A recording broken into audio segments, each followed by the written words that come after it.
Good morning students. तो 11th question से start करना आज। 10th क्वेश्चन तक हो चुका था, कल वीडियो मैंने आपके पास सेंड की थी।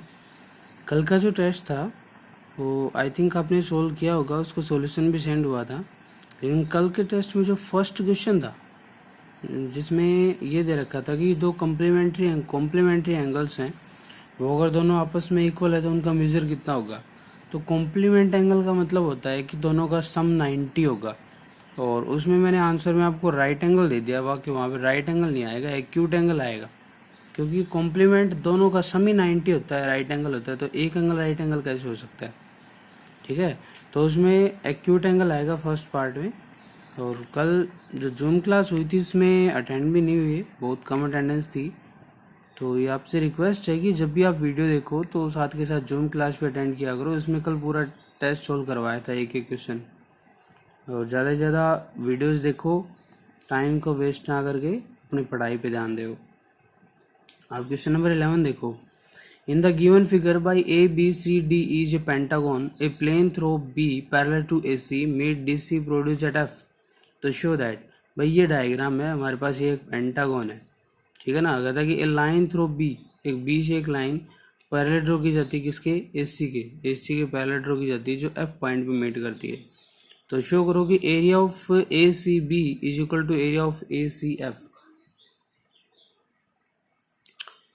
तो यहाँ से, और सेकंड पार्ट में प्रूव करना है कि area of A E D C is equal to area of A B C D ई।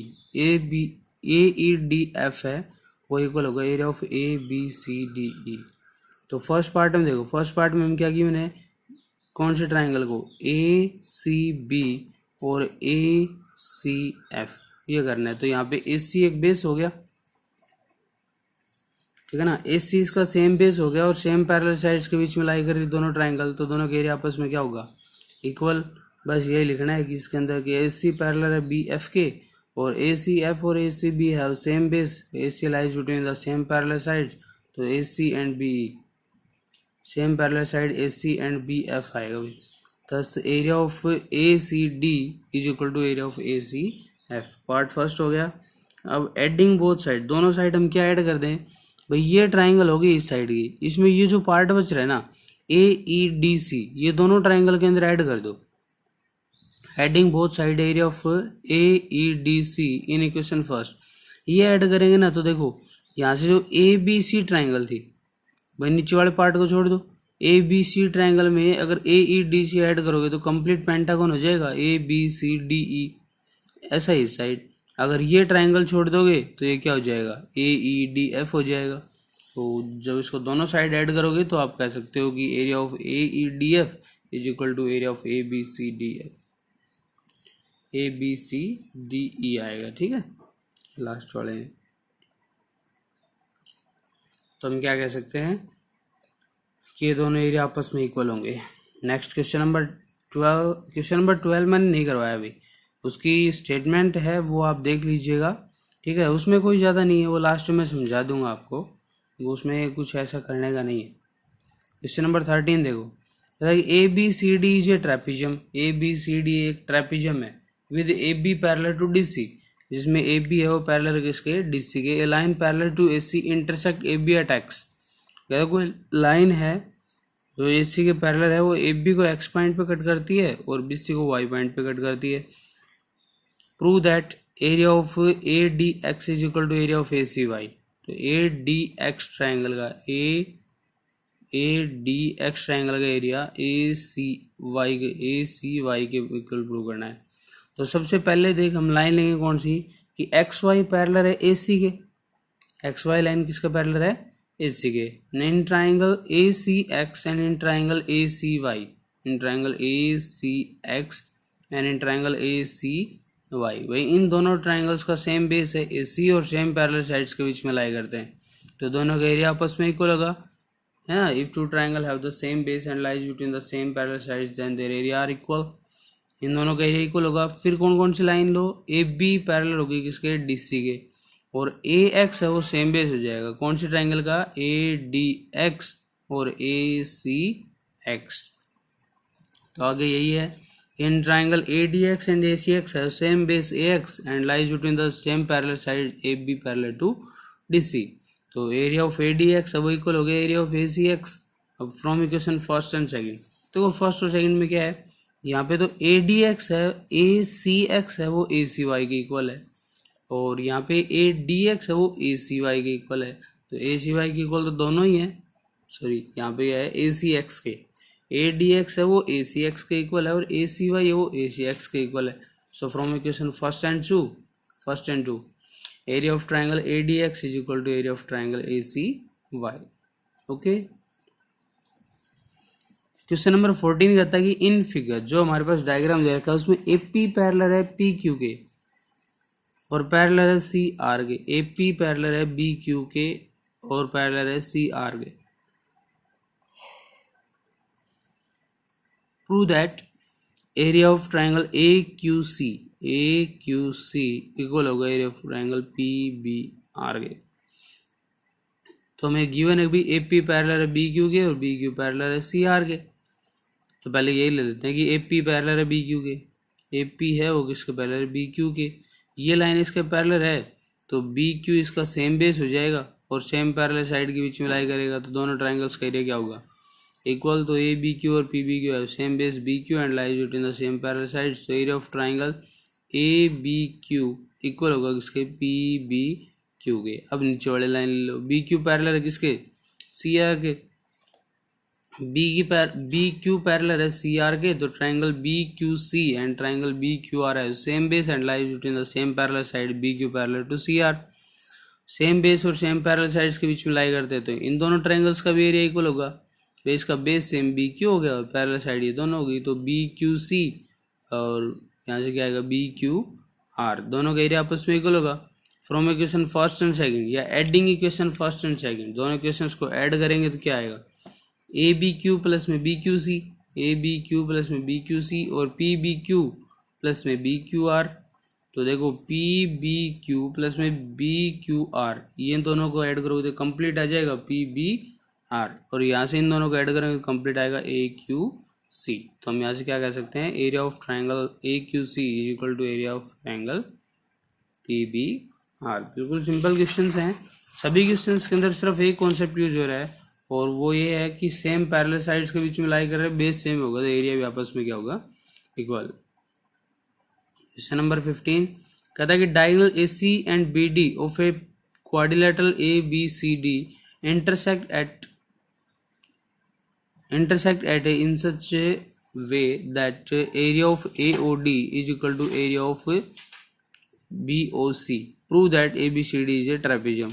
कहता है कोई क्वाड्रिलेटरल है AB और CD और उसका जो डायगोनल है वो O पॉइंट पे कट कर रहा है एक दूसरे को. तो कहता है वो इस प्रकार से कट कर रहा है कि AOD है वो इक्वल होगा BOC के.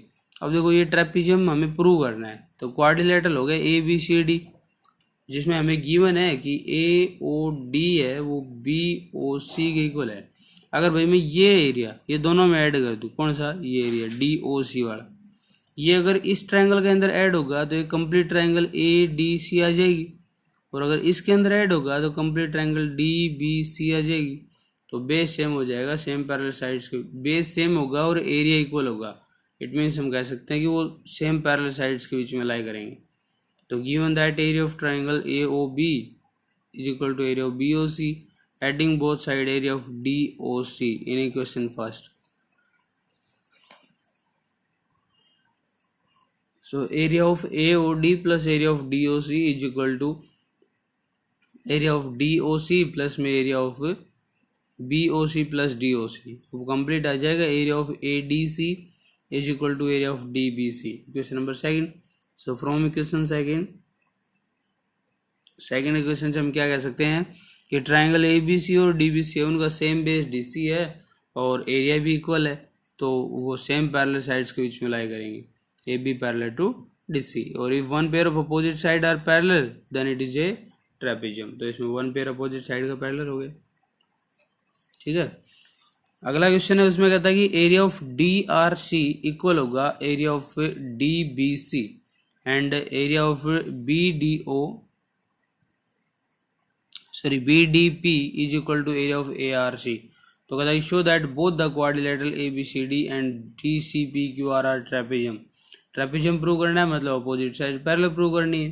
तो पहला हो गया D R C, D R C, और दूसरी होगी डी पी सी, तो डी पी सी।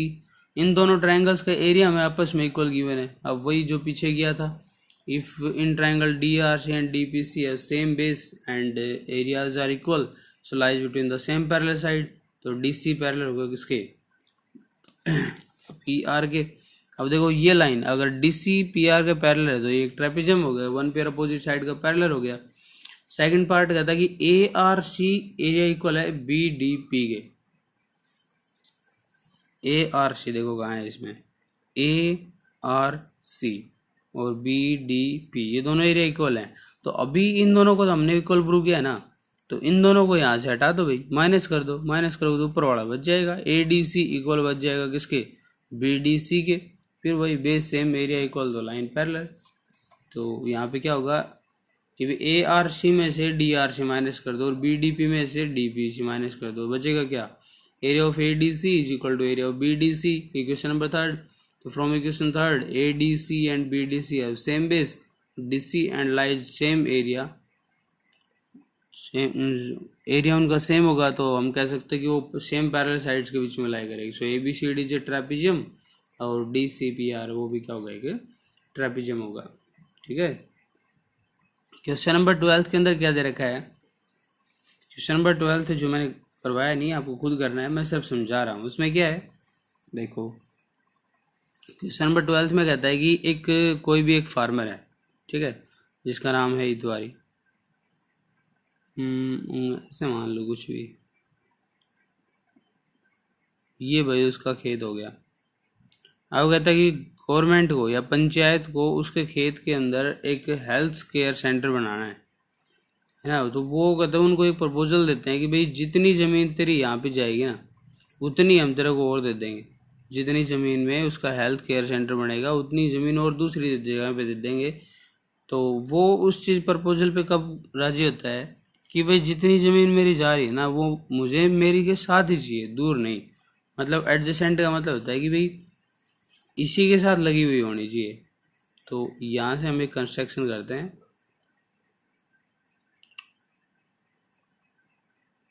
ये डायग्राम थोड़ा अलग हो गया, देखो एक मिनट, इस पे देखो,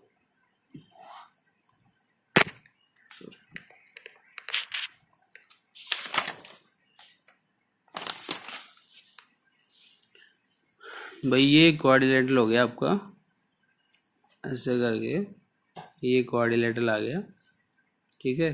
और यहाँ से मैं एक लाइन ड्रॉ कर देता हूँ इस वर्टेक्स पे, स्ट्रेट होगी वैसी दी होगी, आप स्केल से कर लेना, ठीक है। और इसको इसके साथ मिला दो, ये पार्ट हो गया ए, ये पॉइंट हो गया बी, ये पॉइंट सी और ये पॉइंट क्या हो गया डी। अब भाई इस एरिया में उसको हेल्थ केयर सेंटर बनाना पंचायत को, तो पंचायत ने उन्होंने ये जो एरिया है ना ये इसके साथ में यहाँ पे दे दिया, ठीक है। ये पॉइंट हमारे पास क्या हो गया ई। अब अगर ये दोनों इक्वल होंगे तभी तो उनका प्रपोजल सेट होगा, अगर ये दोनों इक्वल नहीं होंगे तो फिर भाई उसकी ज़मीन ज़्यादा ले ली और दे कम दी, या कम ले ली और ज़्यादा दे दी, तो ऐसा तो हो नहीं सकता। तो दोनों आपस में इक्वल होंगे, इनको इक्वल शो करना है। जैसे इनको इक्वल शो करोगे ना आपका क्वेश्चन है वो ठीक हो, मतलब प्रूव हो जाएगा। तो भाई यहाँ से ये इसका डायगोनल है, ठीक है। अब ए बी सी डी है वो एक क्वाड्रिलेटरल है, ठीक है ना, ए बी सी डी क्या है, एक क्वाड्रिलेटरल है और उसका डायगोनल है बी डी। डायगोनल क्या है बी डी।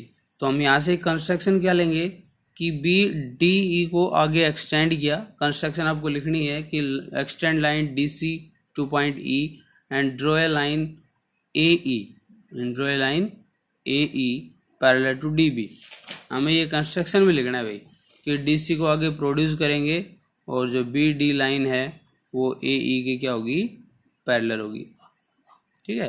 अब ये लाइन अगर पैरेलल है तो यहाँ से देखो एक ट्राइंगल है ए बी डी और यहाँ से ई बी डी। कौन कौन सी triangle, triangle A B D और दूसरी ट्रायंगल कौन सी होगी, ई बी डी। दोनों ट्रायंगल्स का सेम बेस है और वो सेम बेस क्या है, बी डी। और सेम पैरेलल साइड्स के उनके बीच में लाई करती हैं। क्यों, क्योंकि बाय द कंस्ट्रक्शन, अभी मैंने आपको बताया था कि ये कंस्ट्रक्शन ऐसी करनी है हमें कि ए ई है वो पैरेलल हो किसके, बी डी के। तो two triangle have the same base and lies between the same parallel sides and their areas are equal. तो यहाँ से किस किस ट्राइंगल का एरिया इक्वल होगा, area of triangle A B D तो इक्वल हो जाएगा area of triangle E B D का। इसमें से हम ये ट्राइंगल, ये जो एरिया नहीं, ये माइनस कर देंगे, कौन सा, D O B. Subtracting both side triangle area of triangle D O B. जब डी ओ बी इस कंप्लीट में से माइनस करोगे तो यहाँ पे ये बचेगा, और इस कंप्लीट में से माइनस करोगे तो ये बचेगा। ठीक है ना। अब अगर किसी भी इक्वेशन में सेम टर्म दोनों साइड माइनस की जाती है तो जो बचेगा वो भी इक्वल होगा, तो प्रूव हो जाएगा कि भाई ये साइड, ये जो पोर्शन है, ये जो ट्राइंगल का एरिया है वो इसके इक्वल होगा। इतना इक्वेशन है। ठीक है, उसकी स्टेटमेंट पढ़ के देख लेना एक बार।